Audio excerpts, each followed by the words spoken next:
Hi guys, what's up? It's me again, Jeff. Welcome to my vlog. For today's video, magluluto tayo ng masarap na pasta with masustansyang fish tuna and white creamy sauce, and nilagyan natin ito ng maraming parmesan cheese. Magpakulo ng water at lulutuin lang natin ang ating pasta at lagyan natin ito ng olive oil and konting salt. Magpainit ng butter at maganda ng konting olive oil. Igisa natin ang ating bawang. So, in-slice natin ito ng maliliit at igisa na rin natin or add natin ang ating tuna. So, stir lang natin ito. At maganda ng ating salt and pepper to taste. Continue lang ang ating pag-stir at ilalagay na rin natin ang ating cooking cream. Siyempre para special ay mag-add tayo ng maraming parmesan cheese at continue lang natin ang ating pagluluto at ilalagay na natin ang ating pasta at i-stir lang natin ito.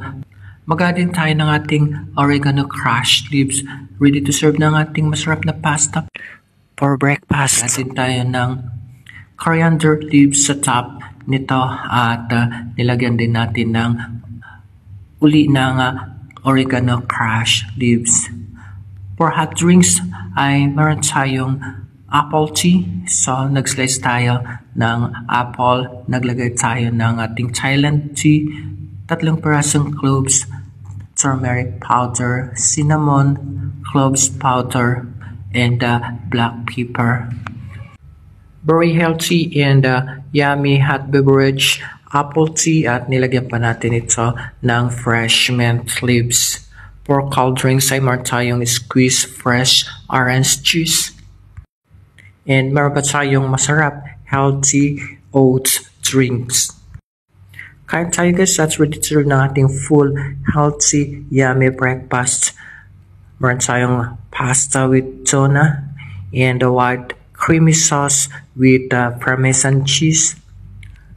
For hot drinks, meron tayong apple tea with mint. Cold drinks, fresh squeezed orange juice. Yung ating healthy cold oat drinks.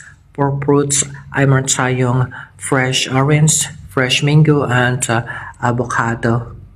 Kain tayo guys. Marami tayong makakain ito. Let's enjoy the food and thank you so much for watching my video and see you next time. Bye bye. Ingat pa.